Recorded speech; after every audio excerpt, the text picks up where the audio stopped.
감사합니다. 네, 우리 사중창 팀 갈수록 멋있어지는 것 같습니다.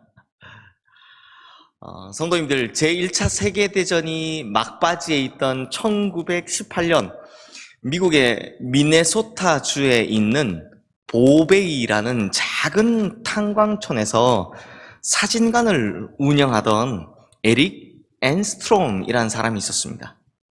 그런데 어느 날 이분의 사진관에 백발이 성성한 데다 몹시 야위고 남루한 한 노인이 누가 사지도 않을 것 같은 신발 털개를 팔러 왔더라라는 겁니다.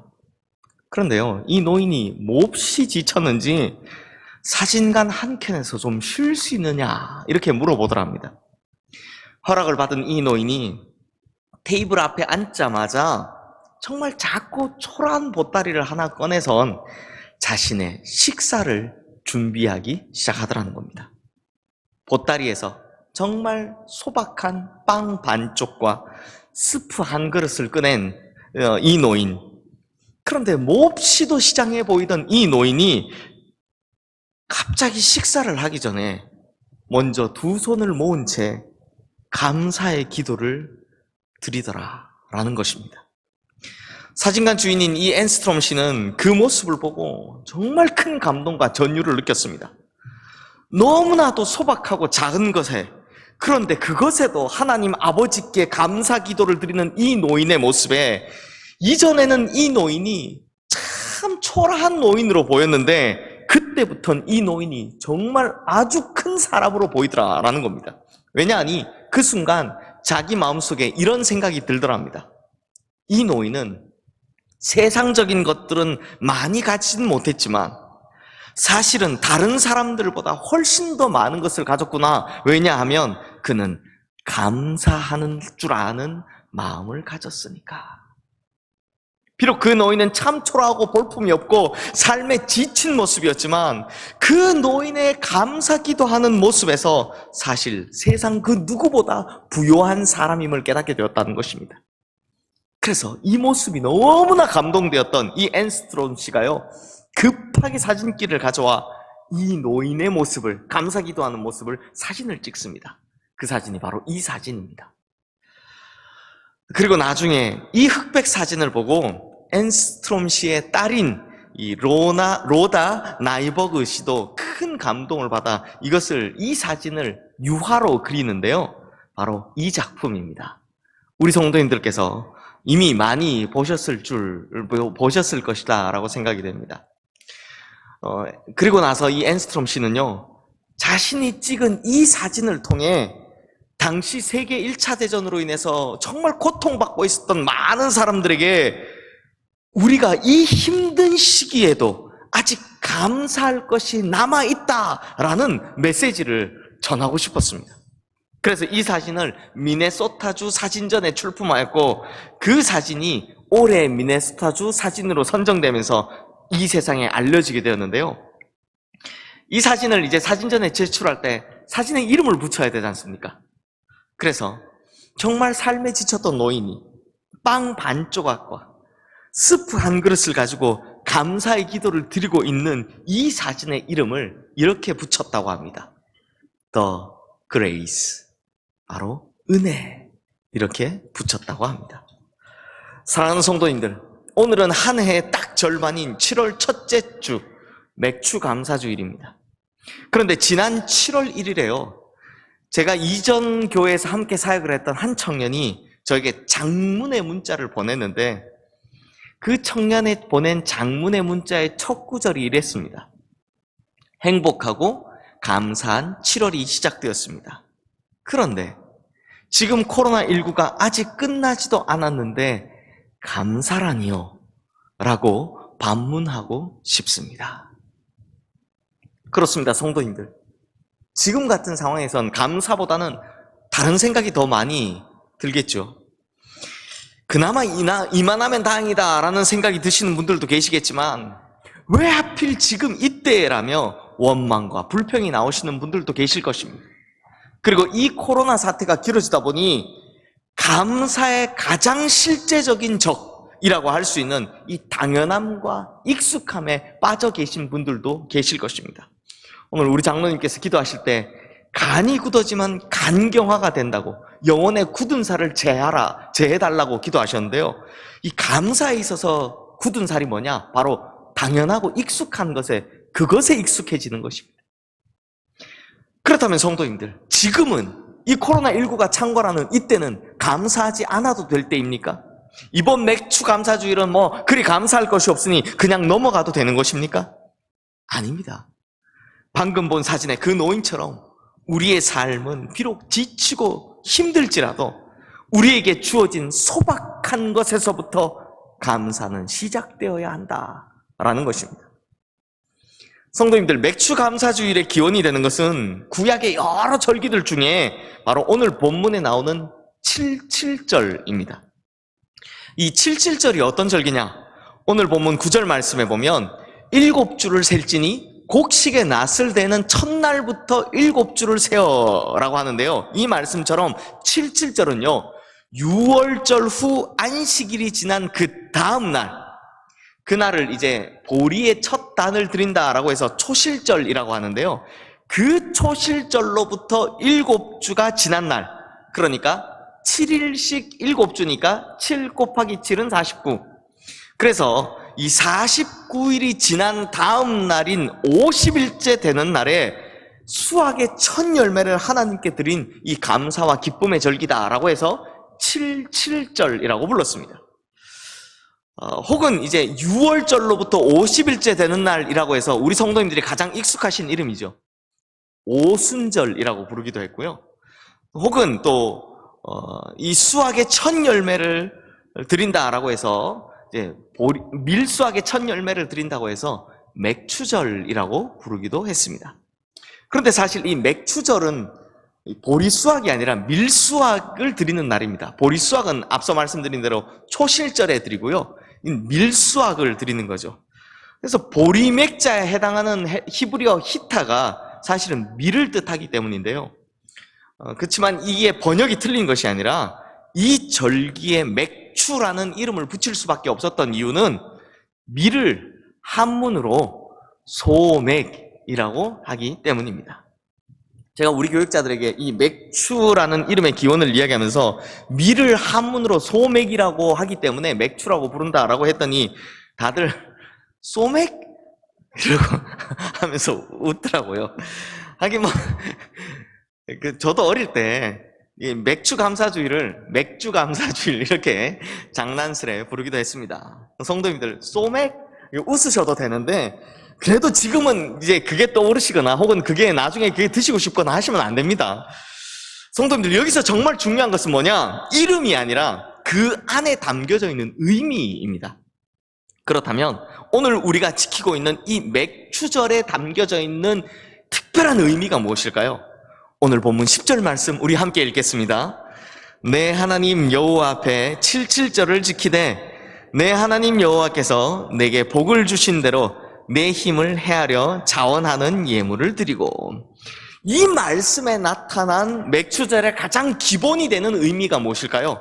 바로 77절을 지키기 전에 먼저 하나님께서 주신 복을 세워보아라 하는 것입니다. 하나님께서 내게 어떤 복을 주셨는지 먼저 체크해봐라 라는 것입니다. 즉 하나님께서 맥추절을 지키라고 하신 이유는 하나님께서 베푸신 복을 먼저 기억하라 라는 것입니다. 우리 성도님들, 찬송가 429장 세상 모든 풍파 흔들어 라는 찬송 다 아시죠? 이 첫 가사가 이렇게 됩니다. 세상 모든 풍파 너를 흔들어 약한 마음 낙심하게 될 때. 정말 요즘 같은 시기에 딱 맞는 가사 아닙니까? 그런데 그 찬송의 후렴 가사가 어떻게 됩니까? 받은 복을 세어보아라, 크신 복을 내가 알리라. 받은 복을 세어보아라, 주의 크신 복을 내가 알리라. 이렇듯 하나님께서 지금까지 내게 베풀어 준 축복들을 일일이 세워보고 베풀어 주신 은혜들을 하나하나 꼼꼼히 짚어보는 것, 그것을 하고 나서 그것을 기억하라. 그래서 결국 그것으로 하나님께 감사하라 라는 것입니다. 그래서 오늘 본문 12절 말씀에는요, 기억하라 라는 말씀이 나옵니다. 우리 다 함께 오늘 본문 12절 말씀 읽겠습니다. 너는 애굽에서 종되었던 것을 기억하고 이 규례를 지켜 행할지니라. 사랑하는 성도님들, 우리가 왜 하나님께 감사해야 합니까? 구원하심, 인도하심 등등 하나님께서 지금까지 우리에게 베풀어 주신 이 축복들 때문입니다. 그러므로 이러한 축복들을 하나하나 다시 헤아려 볼 때 우리는 하나님을 기억할 수밖에 없고 우리는 하나님께 감사할 수밖에 없다라는 것입니다. 하나님께서 이스라엘 백성들에게 맥추절을 지키게 하신 가장 중요한 이유도 바로 이것입니다. 애굽에서 종되었던 너희를 구원한 나를 기억하고 감사하라는 것입니다. 결국 애굽에서 가나안 땅까지 너희를 인도한, 그리고 약속한 대로 그 땅에서 첫 수확물을 얻기까지 너희를 인도한 나를 기억하고 감사하라는 것입니다. 그런데 우리에게 주신 축복을 헤아려 보고 감사하자라는 이 내용은 해마다 오는 맥주 감사주일, 추수 감사주일 때마다 설교할 때마다 들어보셨던 내용이라 우리 성도님들께서 다 아시리라 생각이 됩니다. 그런데 성도님들, 오늘 말씀에는요, 좀 이상한 것이 하나 있습니다. 그런데 이 내용을 말씀드리기 전에 우리가 먼저 알아야 하는 재미있는 사실이 하나 있습니다. 그리고 이것은요, 재미있는 내용이지만 우리가 반드시 알아야 할 내용입니다. 성도님들, 전 세계 어느 나라에서든지 중요한 의미를 지닌 절기는 다 있습니다. 그런데요, 이스라엘의 절기에서만은 전 세계 다른 어떤 나라에서도 볼 수 없는 정말 참으로 독특한 면이 있습니다. 보십시오. 전 세계 어떤 나라든 모든 절기가요, 어떤 사건이 생긴 후에 그것을 기념하기 위해 절기를 세웁니다. 그러니까 사건이 먼저이고 그걸 기념하기 위해 절기가 생기는 겁니다. 예를 들어 우리나라의 경우를 한번 보겠습니다. 3.1절, 3.1 운동이 먼저입니까? 3.1절이 먼저입니까? 3.1 운동이 먼저이죠. 그래서 3.1 운동이 있었던 날을 기념하기 위해 이후에 3.1절이 제정되었고, 8월 15일에 맞이한 이 해방의 기쁨을 기념하기 위해 이후에 광복절이 제정되었습니다. 그리고 코로나19 때문에 이번에 기념 예배를 드릴 수 없었지만 지난 6월 25일은 한국전쟁 발발 70주년이 되었던 날이죠. 그러니까 사건이 먼저이고 절기가 그 이후에 따라오는 겁니다. 즉 이렇게 세상 모든 나라들은요, 이런 공식입니다. 어떤 사건이 있은 후 절기가 그것을 기념하기 위해 세워지는 거죠. 그런데 이스라엘의 절기만큼은 무슨 사건이 생기기 전에 하나님께서 먼저, 그것도 직접 그 날을 지정해서 그와 같은 절기를 지키게 하셨다는 것입니다. 그러니까 이스라엘은 세계에서 유일하게 절기가 먼저이고 사건이 그 뒤에 따라오더라라는 것입니다.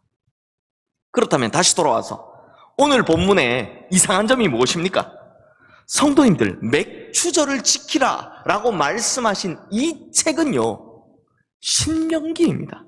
그러면 성도님들, 신명기는 광야에서 쓰여진 것입니까? 아니면 가나안 땅에 들어가서 쓰여진 것입니까? 광야에서 쓰여진 겁니다.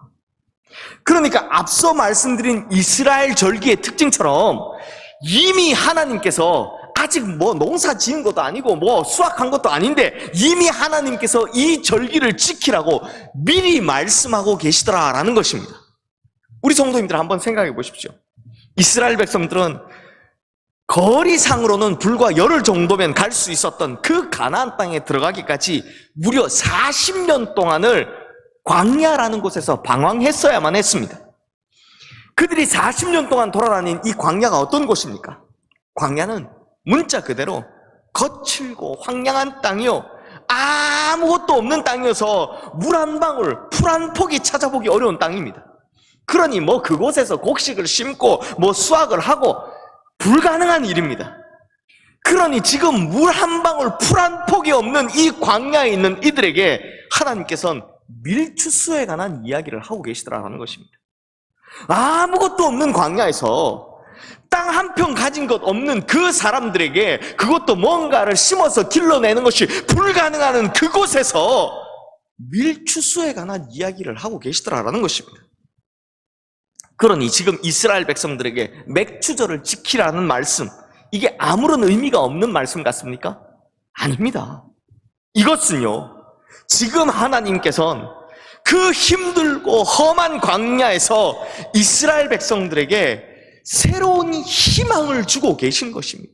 새로운 소망을 주고 계신 것입니다.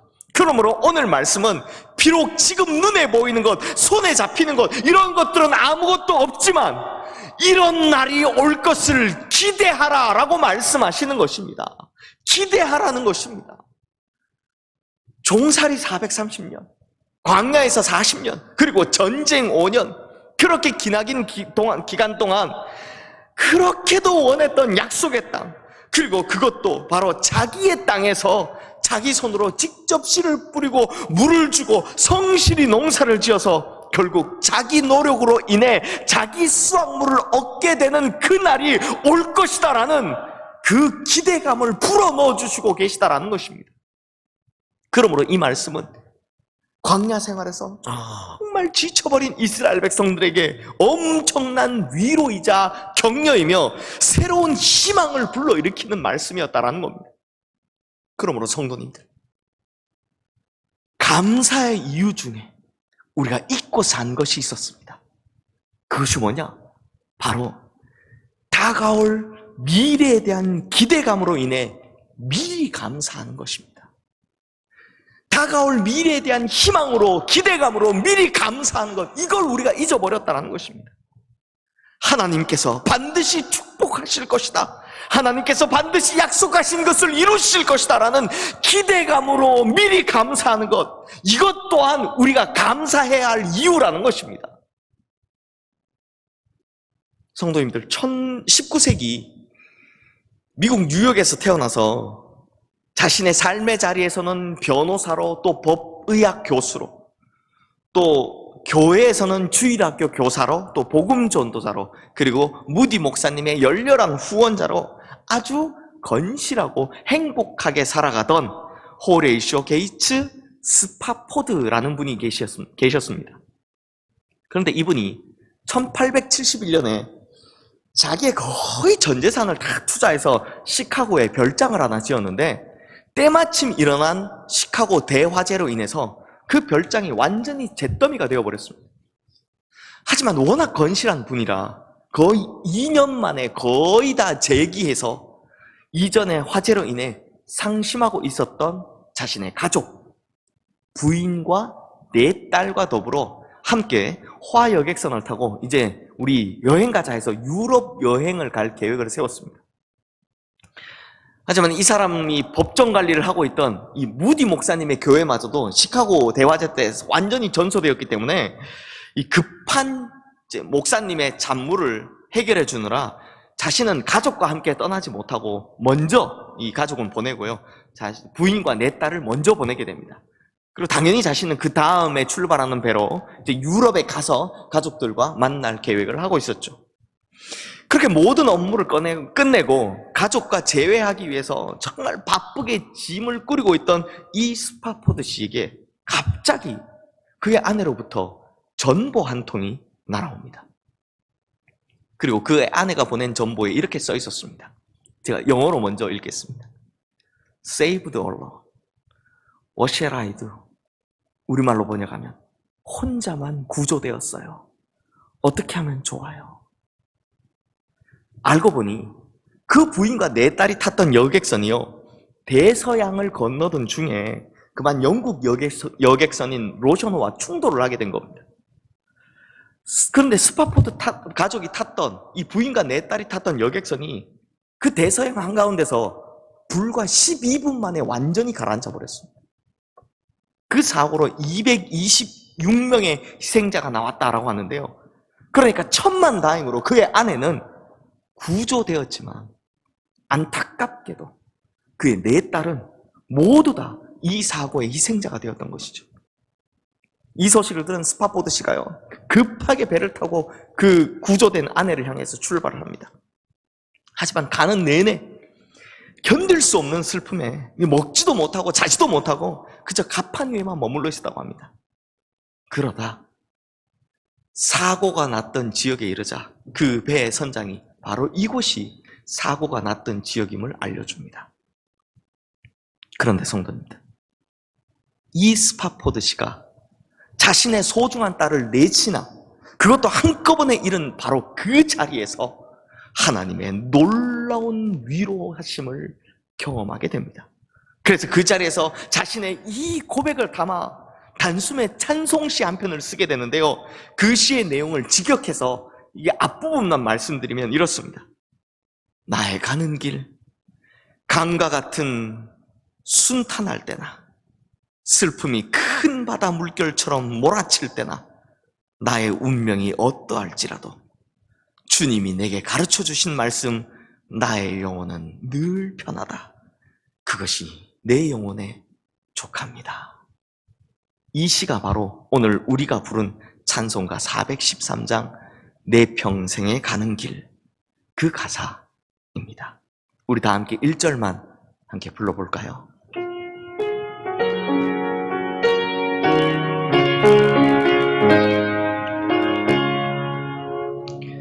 내 평생에 가는 길 순탄하여 늘 잔잔한 강 같든지 큰 풍파로 무섭고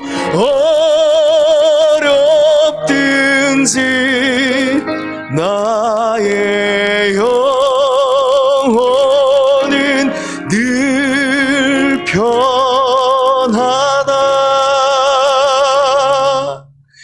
내 영혼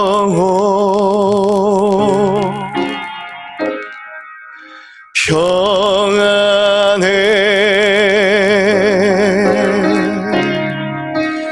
내 영혼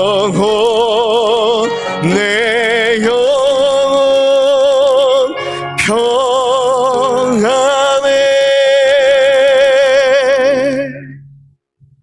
사랑하는 성도님들, 지금 여기서 내 영혼이 평안하다라는 고백은 지금 내 상황이 좋아서 내 현재 상황이 감사해서 드리는 고백이 아닙니다.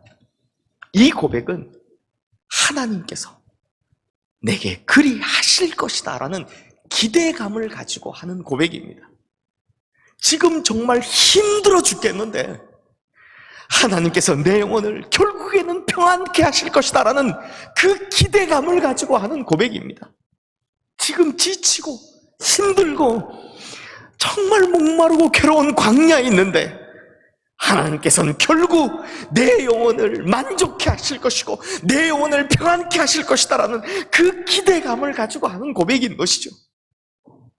성도님들, 우리가 겪는 고난과 시련, 고통과 환난, 이런 일들은 사실 당해보면 이해가 되는 경우보다 이해가 되지 않는 경우들이 훨씬 더 많습니다. 하지만 이 시간 동안 우리가 해야 하는 것은, 아니 할 수 있는 유일한 것은 광야 가운데서도 결국 약속의 땅을 허락해 주실 것이고 그 땅에서 내 손으로 기른 나의 소작물을 내 손에 안겨주시는 그 하나님의 은혜와 축복에 대한 기대감으로 미리 감사해야 한다는 것입니다. 사랑하는 성도님들, 바로 이것이 지금 코로나 사태로 인해 다들 힘든데 과연 감사할 수 있겠습니까? 라는 질문에 대한 성경의 대답인 것입니다. 즉, 감사는 기대감으로 먼저 해야 한다라는 것이죠. 제가 봉헌 때 감사 예물에 대한 기도를 할 때마다 삶에 닫힌 모든 문들을 여시는 감사의 능력을 믿음으로라고 기도하지 않습니까? 그러므로 진짜 제대로 된 감사는 삶의 문이 닫혔을 때, 자기 앞에 거대한 산이 가로막고 있을 때 그 앞에서 하나님께서 이 닫힌 문을 열어주실 것을, 그 산을 옮겨주실 것을 기대하며 믿는 믿음으로 하는 감사인 것입니다. 그러면 그 기대가, 이 믿음이 우리에게 현실이 될 줄로 믿습니다. 사랑하는 성도님들, 영국의 신학자 매튜 헨리는 자기 이름을 딴 성서 주석인 매튜 헨리 주석에서 감사에 대해 이런 글을 남겼습니다. 감사는 더하기와 같아서 모든 것에 감사하면 거기에 하나님의 축복이 더해진다. 어떤 일이든지 어디서든지 감사하면 플러스의 축복이 주어진다. 그러나 반대로 원망과 불평은 빼기와 같아서 있는 것까지 빼앗기고 없어진다. 사랑하는 성도님들, 감사는 더하기와 같은 것입니다. 그러므로 우리가 어렵고 힘들지만, 이렇게 괴롭지만, 이런 상황에서라도 기대감으로 감사하면 우리의 앞날은 그 기대가 이루어지는 더하기의 축복이 이루어질 줄로 믿습니다. 하지만 지금 힘들고 어렵다고 원망만 하고 불평만 하면 차후에는 있는 것마저도 빼앗기게 되는 빼기의 인생이 되어버릴 것입니다. 그러므로 우리 성도님들은 하나님께서 이전에 베푸신 은혜와 축복을 잘 기억할 뿐만 아니라 앞으로 우리에게 베푸실 은혜와 축복을 기대함으로 언제든 어디에서든 무엇에서든 감사하는 인생을 살아 플러스 되는 축복, 플러스 되는 은혜를 풍성히 누리고 채우며 살아가는 우리 모든 성도님들 되시기를 주님의 이름으로 축원합니다. 기도하겠습니다. 우리에게 날마다 감사의 이유를 넘치게 하시는 하나님 아버지, 이 맥추의 절기에 하나님께서 우리에게 이 절기를 주신 그 이유를 기억하는 성도가 되게 하여 주시옵소서. 그리하여 하나님께서 우리에게 베풀어 주신 은혜와 축복을 기억하고 하나님의 구원하심과 인도하심을 기억하여서 날마다 축복과 은혜와 감사를 풍성히 채워가고 시간이 갈수록 더욱더 풍성히 채워가는 우리 모든 성도님들 되게 하여 주시옵소서. 뿐만 아니라 지금과 같은 이 어려운 시기에 앞으로 하나님께서 행하실 놀라운 일들을 기대하며 이 힘든 시간에도 미리 감사할 수 있는, 기대감으로 감사할 수 있는 우리 모든 성도님들 되게 하여 주시옵소서. 그리하여 삶에 닫힌 모든 문들을 여시는 그 감사의 능력이 지금 이 시기에 감사하는 우리 모두에게 임하게 하여 주시옵소서. 우리에게 가장 큰 감사의 이유가 되시는 우리 주 예수 그리스도의 이름으로 기도드리옵나이다. 아멘.